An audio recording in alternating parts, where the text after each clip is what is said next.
নমস্কার বন্ধুরা, ওম সাইরাম। আমি জয়তী চলে এসেছি তোমাদের সামনে আরেকটি নতুন ভিডিও নিয়ে। এটা আমার পার্লার রিলেটেড ভিডিও। তোমরা তো বুঝতেই পারছো, হেয়ার যখন দেখানো হচ্ছে তার মানে হেয়ার কাটিং সম্পর্কিতই ভিডিও। তো উনি আমার কাছেই পার্মানেন্ট হেয়ার কাটিং করেন। তো হেয়ারটা অনেক ড্যামেজ হয়ে গেছে এবং উনি খুব বুদ্ধিমানের কাজ করেছেন যে হেয়ার কাটিংটা বেশ কিছুদিন মানে কয়েকদিন আগে করতে এসছে। এখনও তো 10 ডেজের মতো পুজো বাকি প্রায়, কেননা সঙ্গে সঙ্গে কাটলে বা 1-2 দিন আগে কাটলে মুখটা সেট হতে একটু টাইম লাগে। আর হেয়ার কাটিং করতে করতে আমরাও একটু গল্প করে নিচ্ছি। ওনার হেয়ারের মধ্যেই কত হোয়াইট হেয়ার দেখতেই পাচ্ছ।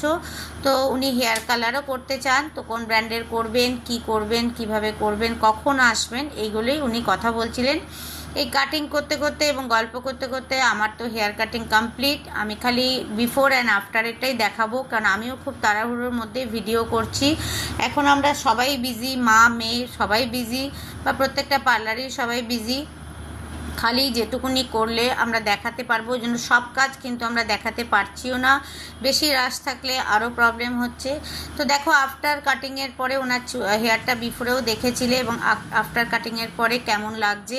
উনি একটু ভলিউমটা বেশি চেয়েছিলেন এবং শর্ট হেয়ারই চেয়েছিলেন, শর্ট লেন্থ চেয়েছিলেন। তো আমি যতটা পেরেছি আমার মন মতো করে আমি হেয়ার কাটিংটা করে দিয়েছি এবং সত্যি কথা ক্লায়েন্টও খুব খুশি। যখন একদম ফাইনাল লুকটা উনি দেখলেন তখন খুব খুশি হয়েছেন। তো তোমাদের কেমন লাগলো অবশ্যই কিন্তু কমেন্ট সেকশনের মাধ্যমে জানাতে ভুলবে না।